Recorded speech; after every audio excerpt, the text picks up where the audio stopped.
All right. Well, welcome everybody. And thanks for joining us today. We're going to go ahead and get kicked off and rolling with our webinar. Today's webinar is the Parents and Guardians of the Enrollment Galaxy. It's going to be all about engaging parents, that important, critical influencer in the college search and ultimately retention game. So today, just as a quick reminder, this is actually the fourth and final webinar in a four-part series, our reprecedented webinar series, where we have been exploring a lot of the challenges in marketing place-based residential education during a pandemic. And so if you haven't checked out the previous four episodes, I really encourage you to do so. We've had some really amazing guests and really useful commentary and insights provided over the past few weeks. We started with interviews with enrollment leaders at Lynn University and also Transylvania University, talking about how they were able to grow record enrollments during COVID. And I think most importantly, how they're looking at the year ahead and adjusting their enrollment strategy for the kind of challenging landscape that we have ahead. The second session was back to campus visits, but not like before. That was with Jeff Calais and May Waters from Sewanee University, talking all about the campus visit. That is a really rich episode full of just fantastic information. And May Waters really did a just incredible job kind of peeling back the layers of the onion and really sharing how they run their visit operation at Sewanee. So fantastic and worth looking at. And then last week, we talked about digital advertising and some of the important changes with regard to privacy and what that means for driving inquiries at your school. So all great relevant topics. Today, we are joined by Laura Martin Fedich, who is our senior strategist at Echo Delta. Hi, Laura. And also two other guests. So joining us to have a panel discussion on all things about parent engagement. So I'll do a quick intro and then I'm going to actually turn it over to our guests to kind of round out their intros. But joining us today is Dave Becker. He is the CEO of Campus ESP, and also Todd Abbott, Director of Business Development at Campus ESP. Todd, Dave, welcome. Thanks, Jarrett. Nice to be here. Yeah, awesome. Excited. Yeah, well, I think this is going to be a really fun conversation, and we've got a lot of great territory to cover. So let's, before we kind of dive into all that, I'd love it if you could just give us a quick snapshot of your professional background and the good work you guys are doing at Campus ESP. And Dave, I know your hoodie collection is stronger than Todd's, so I'm actually going to just start with you and see if you can tee it up for us. I feel bad I'm not wearing my startup hoodie today, but hopefully I can still retain the startup cred here. Yeah, so I'm the CEO and co-founder of Campus ESP. We've been working on Campus ESP for about 5 years now. Before that, most of my professional experience was in education technology at Ellucian, SunGard, SCT. If you use Banner, I'm sorry, I was the Senior Vice President of Product over Banner when I left there. And just been in the education technology space for a long time. So I'm excited to share some of the insight that we have around parent engagement. Campus ESP helps colleges and universities engage with parents to support student enrollment, student retention, also parent giving as well. And we work with about close to 200 schools right now in all different shapes and sizes. And Dave, since we're talking about place-based today, where are you located? And don't tell me on a chair in an office. I did think I said that to you the first time we met. I'm in Philadelphia, and I live in downtown Philadelphia. So there's a very good chance like a trash truck goes by, somebody screams, something happens here in the background. So I'll probably be in mute in between talking points here. Good to know. We'll listen out for it for sure. Todd, go ahead. It's interesting you said that, so I'll get the place-based piece of this immediately. I'm in my house, but in Olympia, Washington. So I'm representing this group here on the West Coast, and I literally have people outside of my office window right now blowing leaves off of our lawn and all of that. So I might be going on mute every once in a while as well. welcome again, and excited to be a part of this. So yeah, Todd Abbott. I've been in higher education for 24 years, and that could be a webinar in itself of just how I got into enrollment, but we won't worry about that today. Spent the first 11 years on a campus, ended as Dean of Enrollment at St. Martin's University, which is a small private institution out here in the Northwest. And then went to the company side of things and helped support colleges and universities for a number of years. The interesting piece for me, and where I've now kind of come on board with Dave and the team at Campus ESP, the last 3 years at my previous company, I was asked to sort of build out a whole partner ecosystem. And the first thing that I sort of thought of was, we need to do a better job of finding ways to engage with parents, and not just the, dear insert and just send an email that we're sending to prospective students as well. And so I latched on to Dave, formed a pretty good relationship, or at least I think so. We'll see. He does have a better hoodie collection than I do, but and so I've been with Dave as his director of business development since February of this past year, and it's been a lot of fun, really, really helping institutions sort of think about ways to engage parents in maybe in different ways than what they've done in the past. So that's probably too much, Jarrett, than you probably needed, but that's me. No, that's great. Well, thank you, Todd. So yeah, well, let's kind of start with the basics, because I think that anecdotally and through sort of everyone's experience, I'm sure that's on the call, we all sort of recognize that parents are just a critical, if not the most critical influencer. And I do want to tee up this conversation by saying, when we say parents, it's parents and guardians. There's a lot of different people that serve that really loving, influential adult role in the life of a student. That are shorthand for that would be parents, but we realize they come in all different flavors.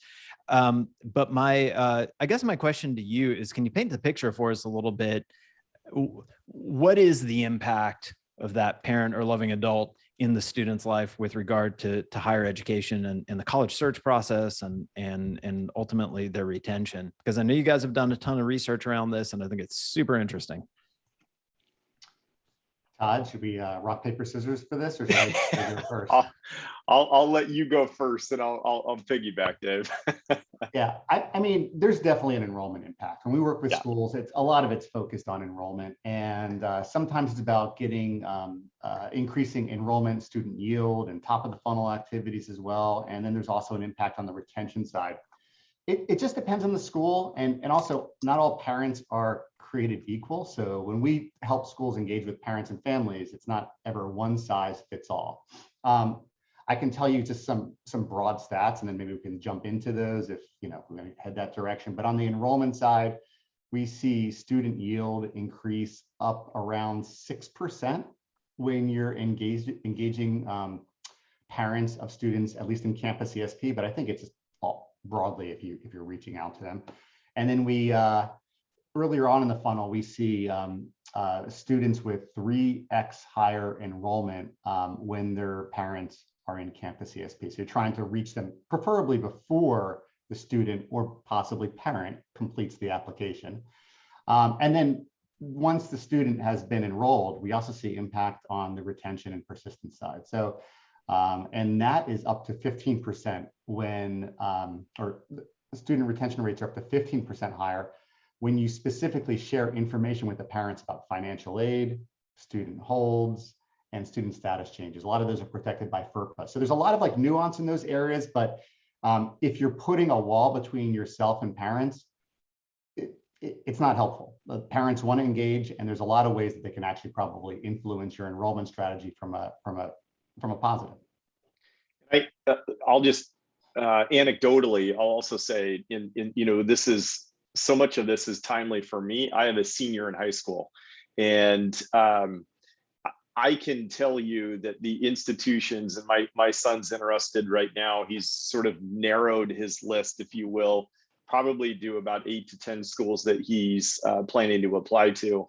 And there's really 2 or 3 that I've been fairly engaging with me as a parent, keeping me informed about the information and the things that they provide at that institution. And I can just again, anecdotally, we haven't gone through the entire process with him yet or not, but I can tell you sort of where I'm leaning as an influencer and as his parent of sort of the institutions where I feel like they've engaged with me in a way where I can then better support my son in sort of his decision-making process as well. And so I just, that, sort of supports everything that Dave has said in terms of engagement with parents in this process, really. Good deal. So, well, I guess that kind of tees up another question, which is, what is it that we even mean when we say parent engagement? Like, can we put a little specificity around that so that we have a little bit more of a definition that we all kind of know what we mean when we say that? I think for me, at least, yes, it's funny, engagement, right? There always tends to be sort of these little buzzwords in higher education or in enrollment management over years. And it seems like engagement is one of those right now. But to me, it's, are you able to provide some mechanism of communication that allows for some level of sort of two-way back and forth to learn a little bit more about the other person on the other end? And so when I think of parent engagement, when I think of the things that we try and do, or we try and encourage institutions to be thinking about, and I'll go back to what Dave said, it's not one size fits all. So if you are going to communicate or engage with parents and families, you want to hear back from them. You want them to, identify sort of what their hot buttons are, right? For me, things that are most important to me are going to be different than what are more important to Dave as a parent. And so, and I want to be able to sort of convey that, if you will, back to an institution. So to me, that's sort of what I think of. Others probably have better definitions of it, but to me, that's what I think of as engagement. Just picking up off of what Todd's saying, everybody's engaging with parents already, right? Every single school is engaging with parents because they're engaging with you. So yeah. Like it or not, they are engaging with you. I think where we're seeing a lot of schools now head is trying to get strategic with that parent engagement and connecting it back to real enrollment goals. So a lot of times when we work with a school, that's the first conversation we'll have, which is like, why are you engaging with parents in the first place? Are you trying to increase applications or get deposits in sooner or decrease student summer melt? So all those different things they become the foundation for your parent engagement strategy. Parent engagement, just like financial aid, is a dial. I would say financial aid, the dial's turned to like 11 right now. We know financial aid makes a big impact with enrollment, but for parent engagement, a lot of the schools we work with are just still on the 1 setting, and they need to start thinking about how they can leverage parents. Yeah. So Dave and Todd, before I started my time with Echo Delta, I spent about 30 years in higher ed enrollment, all working for place-based or residential colleges and universities. And I look back on those years talking to you all now, and I hear the stats. I think I heard yield goes up by 6%, and that's enormous. I mean, what enrollment leader doesn't want their yield to increase 6%? And we can probably dig around in that stat a little bit more if we have time. But I just look back and I said, why don't we do this better? I feel like I speak for my colleagues when I say, I feel like we've fallen down on this. It seems so obvious with the stats and what you say, but none of us do this well. At least in my circle, we could all do it better. So why is it so hard? Talk to us a little bit about that. Why don't we do this better? I have a story to tell. I don't know. I might regret this story right now. We love stories. Okay, so here's my story. That's the best kind of story, by the way, Dave. So this will be a great replay. Great. All right, we're recording. And be sure to overshare. That's what we want. Well, we are talking about parents, so that's perfect. Exactly. So before we built anything with Campus ESP, we were basically talking with schools. One of the schools, they're actually a customer now, Temple University. And I was connected, a friend through a friend, to somebody who was in charge of advising and counseling at the school. And I was just trying to get feedback on parent engagement because I'm Gen X. We did not connect with our parents at all. So I was kind of blown away by the fact that these parent involvement levels were so high. And so I was just asking her stuff about, what's it like and how are you engaging with parents? And she hated parents. And she'd been there at the university a long time, 25 years. And she had an opinion. She's like, parents are overbearing. They hurt critical thinking skills and independence and all these different things, all these reasons why parent engagement was bad. And so I was just trying to get off the phone with her and end on a high note. So what do you do when you try to end on a high note? You ask the person if they have kids. And because everybody loves talking about their kids. And then I was like, do you have kids? And she's like, yeah, I have 2 daughters. They're both in college. I'm like, oh, you must be so proud. I was like, how are they doing? And she's like, they're doing great, but only because I check their grades every single week. And that is really the notion that's out there, which is there's this hypocrisy, right? There is this hypocrisy of like, yes, all other parents should back off, but when it comes to my kids, I'm going to engage. And this feeling of what parents should or shouldn't be doing is what is the biggest barrier to creating a parent engagement strategy. Because if you take parent engagement back to your campus, there's going to be somebody in another department who has an opinion about what parent engagement should or shouldn't be, regardless of what the data shows. And that's why, my earlier answer and what Todd was saying too, tie it back to enrollment stats. You're not going to change cultural trends and norms that are happening with parent involvement. Just see whether you can leverage that for enrollment or giving or, a lot of different topics there. I think I'll give a quick story, not nearly as good as Dave's. And this goes back several years. I was still on a campus at the time. And I remember the term, again, I talked about sort of sometimes there's different little buzzwords and all of that. And really the term sort of helicopter parent had started to become more and more prevalent out there. And I remember sitting in essentially a team meeting with multiple people around our campus. And I remember specifically our director of financial aid saying, this is the student's decision. The student is the one that's going to campus. They're the ones, like, we can't, we've got to do what we can to stay away from these helicopter parents. And I just inherently at the time I said, we need to embrace the helicopter parents. I think for, and Laura, like you said, you've been a part of this and you've seen this. I don't know if we as an industry like fully understand that at the end of the day, this is a buying decision that ultimately most 17 and 18-year-olds are not doing on their own, right? If they're not doing it on their own, then who is doing it? Well, the parents or the mentors, whoever it is. And so we need to engage with them. We need them to understand value and the kinds of things that the institution can provide. And I think it's been, to Dave's point, I think it's been sort of glossed over. And it's because at the end of the day, everything is about the 16 or 17 or 18-year-old student. And it's not understanding that it's a family decision, really, for at least 8 or 9 out of 10 students. It's a family decision. And so I think that's the piece that I think a lot of enrollment managers or just university officials have sort of, to a degree, glossed over in the past. Yeah, there's so much to unpack here, and Jarrett and I are going to get to that. But you said something, Dave, that I just want to spend a couple of minutes on, if you would. You talked about Gen X.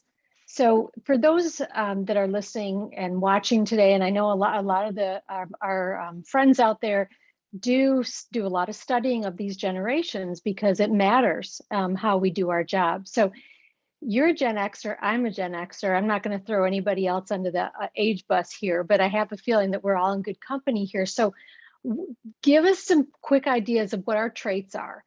So as our audience is thinking, and we're going to get to this, we're going to get to the tactics, but help us with some of those traits, so we know how to formulate what we're doing. And as Todd said, maybe do a little embracing of this group, of this wonderful, maybe some will argue the best generation that's ever lived. No, I'm just kidding. Go ahead. You mean Gen X traits? We are number one, we're humble, of course. Right? Of course. I think when you think of Gen X, to stereotype, you think of like, we're cynical, right? And so I think we go into the discussion with schools and by the way, I have 10-year-old twins and they're already getting information from schools. So we're a little cynical, maybe skeptical, but what we're really looking for is return on investment. It's got to be worth our time. It's got to be what we perceive as worth the time of our children, right? So I think the equation for us, for Gen X, when we were going to school was like, yeah, this is the natural progression. We were, I think, a little bit more independent from just relying on other people because we were, I guess, the lock and key generation, something like that. This generation, it's not millennials, it's Gen Z. They look at their parents as partners / friends.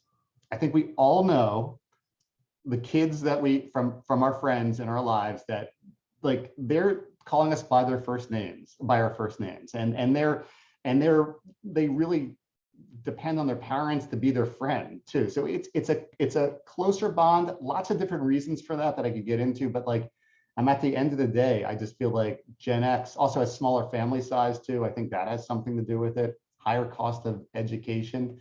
But I think from a Gen X perspective, we want to know that there's a return on investment. So you can leverage that in your engagement strategy with parents because we're skeptical. We don't want to feel like we're being sold to. We want to feel like there's authentic content out there. And that can make a difference in how we influence our children.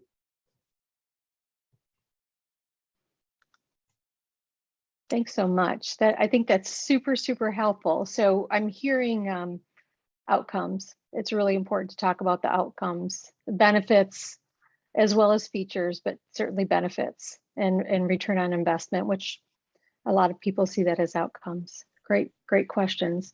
So tell us, and thanks for letting me go down that road a little bit, but I've got one more follow-up. So before we get into the tactics of all this, so what are parents looking for in us? Do they want a partnership with us? What are they looking for? What kind of maybe talk about that for a little bit. Dave, you want me to tackle it, or you got it? Why don't you go, Todd, and then I'll provide color commentary. We'll see whose stories. Can we take an informal survey poll at the end and see whose stories are better? Whose stories win? Yours will win. Go for it. I think, Laura, I think parents. I mean, I like the idea or the term that you just used as partners. I think about because it's really in the way we see this, it's a co-purchasing sort of decision that people are going to go through. I think institutions need to be, when they are communicating with parents, think about how you're communicating and segmenting to specific students. Not all of the students in your inquiry pool are one size fits all, right? You treat an out-of-state student differently than an in-state student, or you treat, or I shouldn't say treat, I'm sorry. You communicate with students of color potentially different than you, because you want to provide and you want to show the different services and the different kinds of things that you have in an institution. The same goes with parents. It's, as a parent, I still want to know, in reality, I want to know the same things that my son, in this case, wants to know. What's it going to cost? What are the academic programs that are there? What is the ROI? Like, if my son goes there, what's going to happen in 4 years or 5 years? What's the process, the timelines? Again, it's the same kinds of things that we automatically are segmenting and sending different kinds of communication to students. We should be thinking about that from a parent perspective. What I would say, though, just to add to that, is it's not just because it might be very similar or even the same, it doesn't mean you just copy the parent and send them the same thing that you've sent your, the prospective student. Like, you still need to understand what the parent is looking for and communicate to them in that way. And I think ultimately, and as Dave indicated, it's all going to come ultimately back to cost and ROI. Are they going to experience something here for the next 4 years? And what are they getting out of this? And but again, I'll go back to partner. They are a partner in all of this, and I think institutions should think of them that way.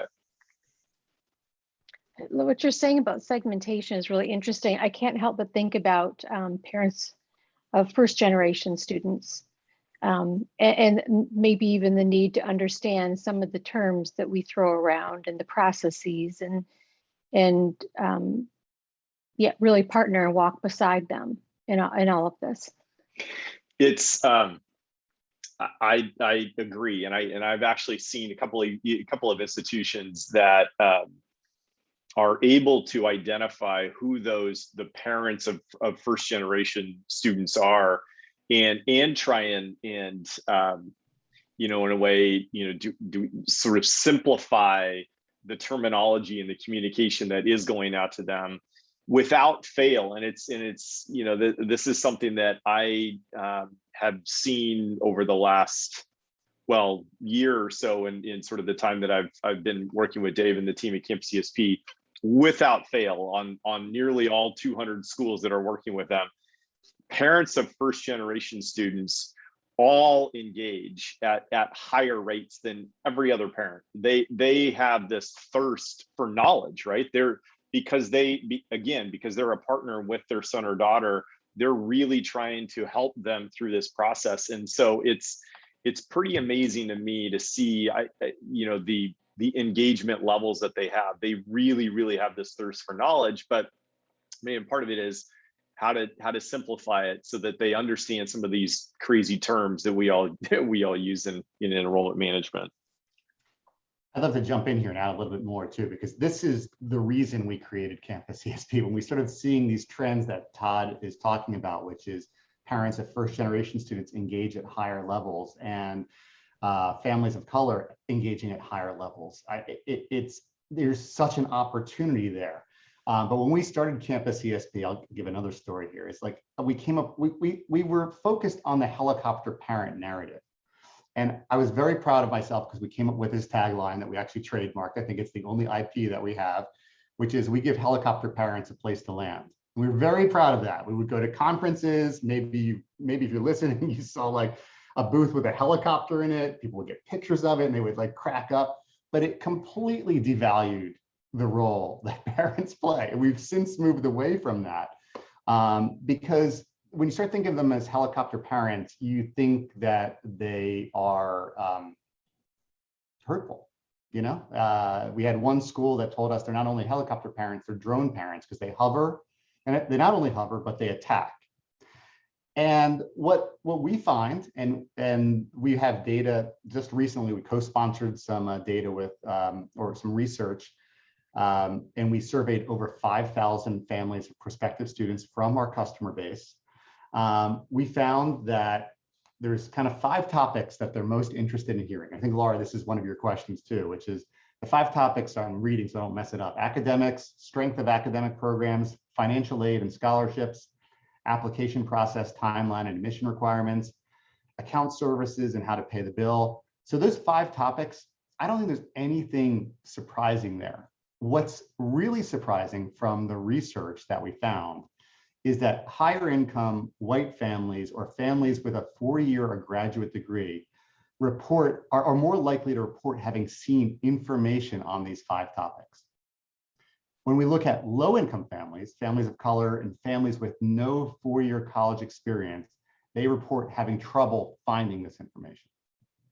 So a lot of what we do at Campus ESP, and a lot of like what schools hope they're doing, is they're thinking about the parents they're trying to reach and where they might be struggling. If it's a parent of a first generation student, they might not know what a registrar or a bursar is. You might have to take a step back if you really want to reach those parents and get them more comfortable with having their child enroll at your university or college.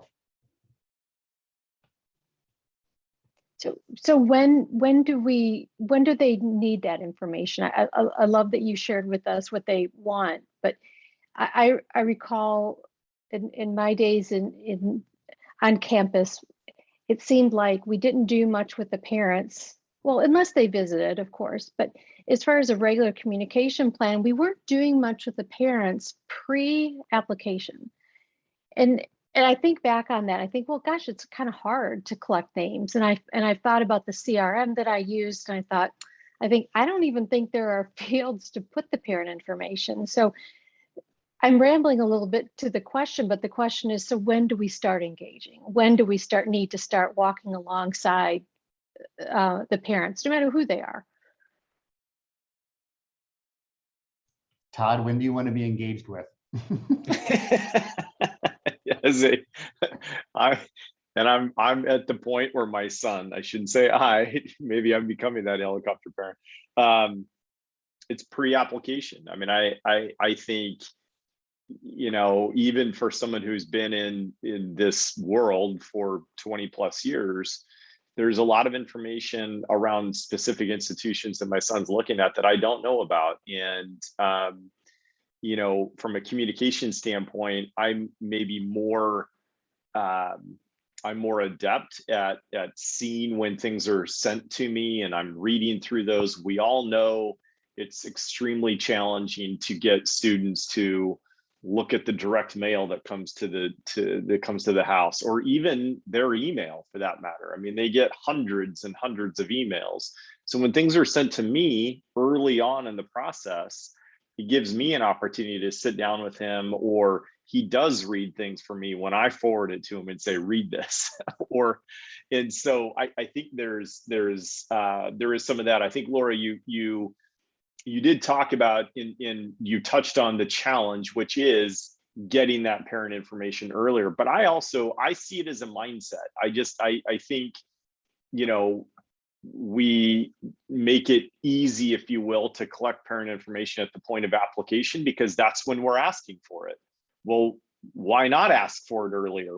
Are we going to get 100% of our, 35,000 inquiries that are in our database to get our parent information? No, we're not. But we have to make a mindset to ask for it on the RFI form on our website, or when they come to campus, or when we're at a high school visit or at a college fair. I think if we just change the mindset a little bit and understand that there's some really valuable information that we can provide to parents early on that will help the students, sort of sift through the hundreds and hundreds of options that they have out there to identify whatever it is, the 5 or 10 or 15 schools that they really want to, sort of explore at a further level. So just kind of connecting dots across webinars here, since we've been on a little bit of a journey over the past couple of weeks. In the last week's webinar, I shared an example of a school that provided optional fields on their RFI form. And the way they teed it up was they asked for all the usual stuff, name, email, and all of that to kind of create the contact record. And then there was a little checkbox that said something to the effect of, would you provide us with additional information so that we can personalize our communications to you and also send you things in the mail? And then when you check it, it opens up a huge box that included some additional fields. And right up near the top is parent guardian information. And I actually, way back when, did a podcast with their director of web and digital marketing.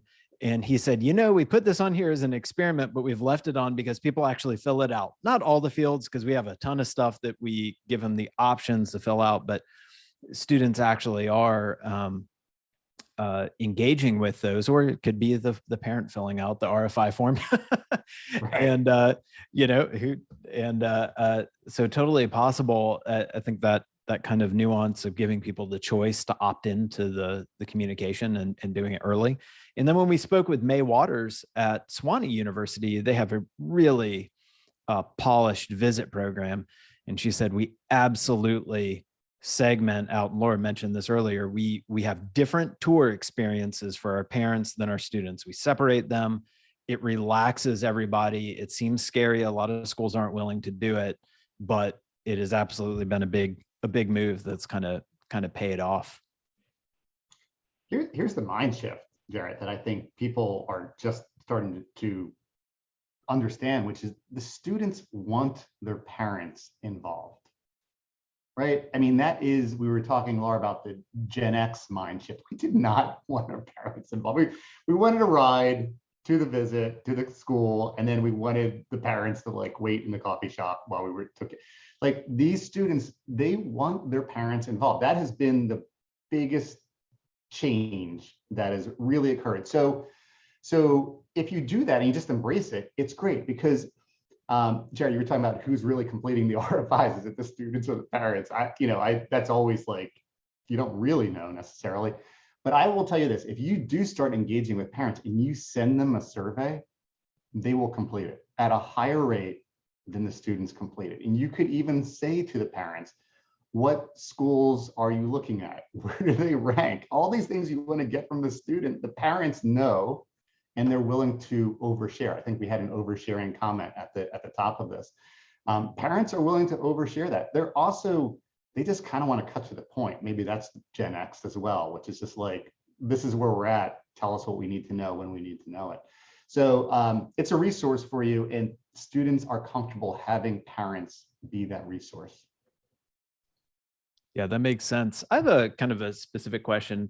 So previous webinar, we had Jeff Calais talking about Campus Visit. He's constantly observing parents and within the context of the Campus Visit. And he mentioned that he has noticed sort of post-COVID that the way he frames it up is that there's kind of been a shift where parents are focusing a little lower on Maslow's hierarchy of, we tend to talk about this lofty self-actualization and leadership and find out who you are, when really what folks want to know about is practical things like, what does campus safety look like? What are your COVID protocols? How do I pay? As you all have mentioned, how do I pay for things? What's this really going to cost? Is this really worth it? But then just a lot of practical sort of things. They'll get there to the self-actualization piece of it, but first they want to hear about the basics and know that those are being covered. So I'm just curious, in your work, have you noticed any changes that you would attribute largely to COVID and the types of information or parent behavior? And it's okay if the answer is no. I'm just curious, from where you sit, what have you seen? I guess I'll start off and then throw it over to Todd, but 1,000%. Like everything changed March of 2020, period. I can tell you that one of my favorite charts we have at Campus ESP is I can look at monthly active users in our platform, and the users are parents. And those levels increased 5x at the start of the pandemic. And they've stayed 5x high, and they spike at different times, like at the summer and at the start of each semester, as you would expect. But I can just tell you the parent involvement and engagement is a lot higher than before the pandemic. And it was already high before the pandemic. But since things have, really escalated with COVID, and I think parents are more concerned, absolutely, Jarrett, about like health concerns, safety, but also return on their investment. It really goes back to those outcomes and in how COVID protocols maybe impact those outcomes and that progression that their students are having. But we see a huge, like, it's not like a little bit, it is like just dramatically like a huge peak that's occurred. And to this day, it's still that high. So it might come down. It's probably going to come down a little bit. How could it not? But it's still going to be a new level of normal when it comes to parent engagement. Could you, just to follow up real quick, could you talk a little bit about how through your parent communication, college or university could address health? Because I think it's safety, right?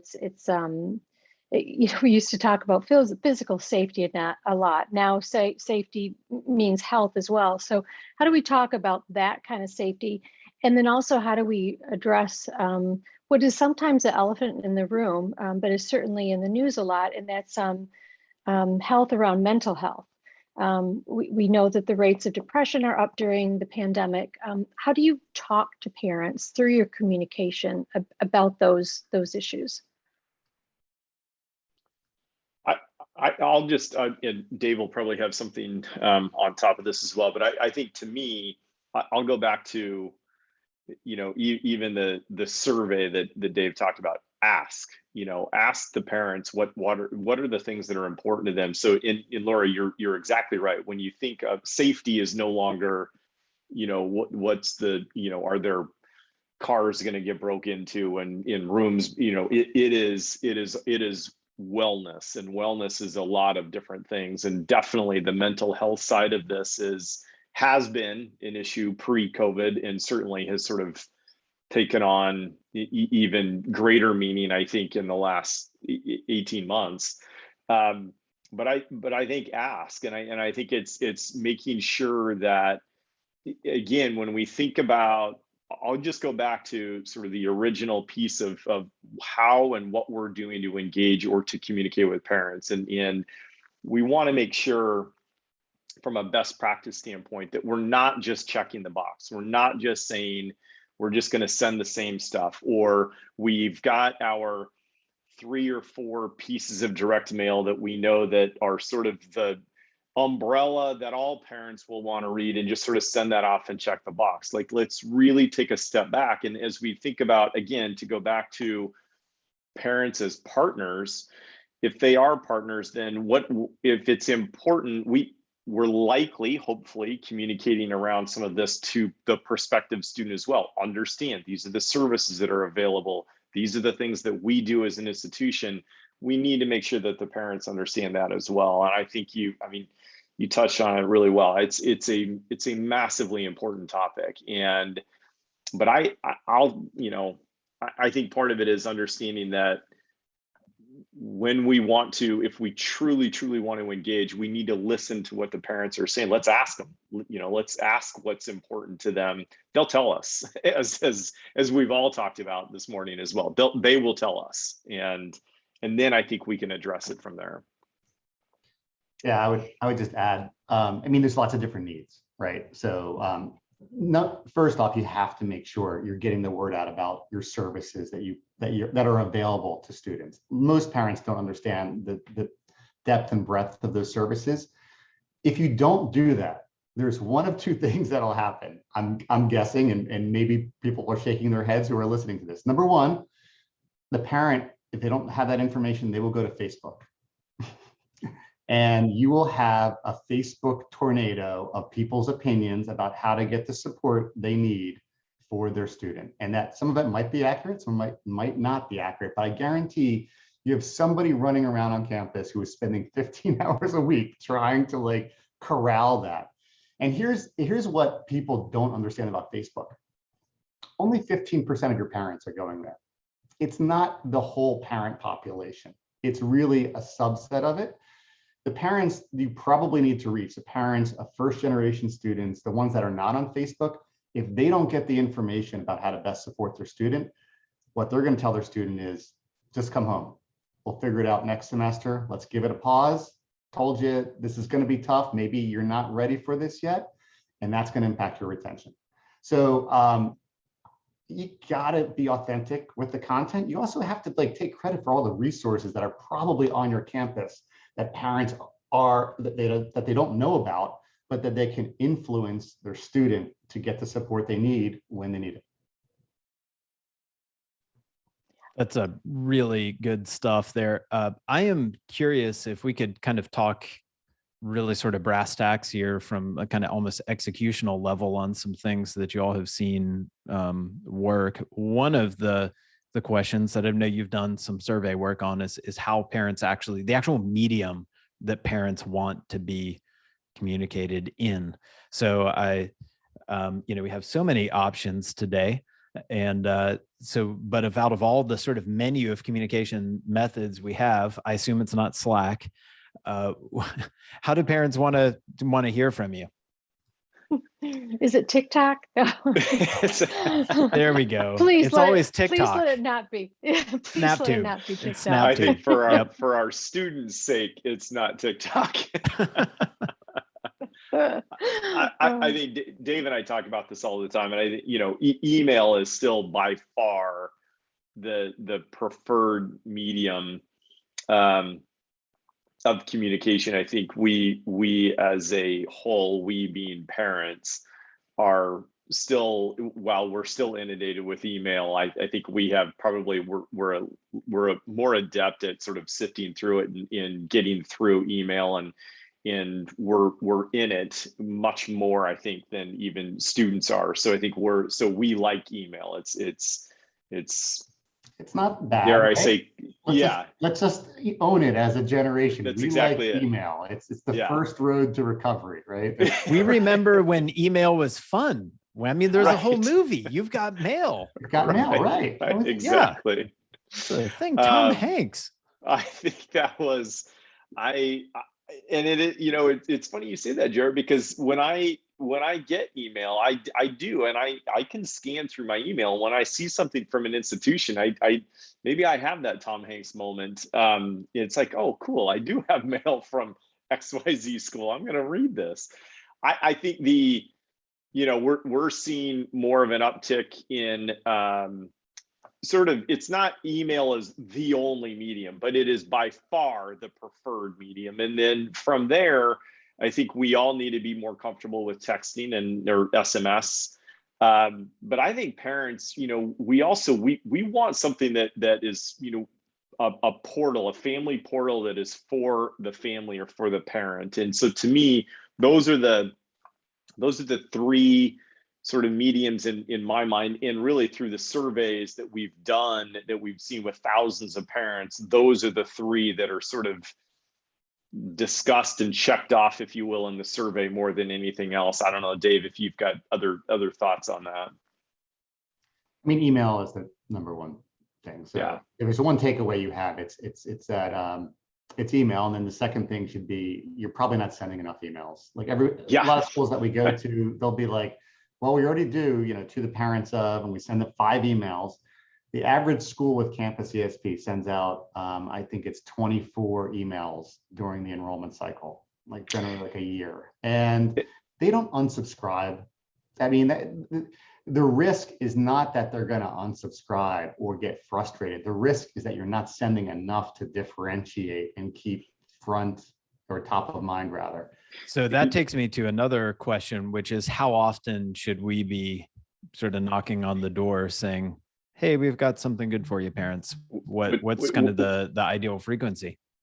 What is it, Dave? I think it's 76% of parents, if I recall our statistics, okay, 76% of parents prefer weekly communication, and that goes to what Dave said in terms of sort of the average, for schools that are utilizing the Campus ESP platform of an average of 24 to 26 emails and weekly. And so think about that from a communication standpoint, when as an institution, think back to how many emails you're likely sending your students or prospective students. But 76, when I saw that, I actually had to go back and double check the statistics. I thought, no, is that right? And it is. And again, as a parent, now I'm thinking about it as a parent of a prospective student. I like the weekly communication. I like the idea that they're sending stuff to me regularly. It sends, at the end of the day, I think whether it's students or parents, we want to be wanted. And I think that there's something to that. And I think that there's something that I get, that you've got mail excitement when I see weekly communication coming from an institution. We were born on like BlackBerry, and that red dot or that red flash, be like, oh, I've got mail. I'm excited. I miss my BlackBerry. Right? That's right. Hey, Todd, this is so interesting. So weekly. So I'm assuming that the emails aren't like, hey, how you doing? So to oversimplify my point. Right. So Dave said something about differentiation, and then we're doing more frequent emails. So are we tying those together? Do we always have, do we have to plan out what we talk about? Is there cadence to it? Yeah, I mean, I think the cadence would typically fall along the lines of, if we all love our little enrollment funnels and the different stages that these students are going through. Well, what are we trying to communicate with prospective students at, as a as a junior, spring of their junior year, right? We're not getting into the great detail, but we're giving them sort of an umbrella understanding of what happens at an institution. The same thing with parents. And so I think as you sort of migrate through the different stages, the enrollment stages, that's the kinds of communication and information to provide to different parents. I think, there's going to be institution specific kinds of things that an institution wants to highlight, which is great. And there's always times to continue to do that. I think that, again, the challenge, and I'd probably go back and think about what's your existing communication plan to prospective students. How many times are you communicating with students? What's the frequency? What's the medium that you're using?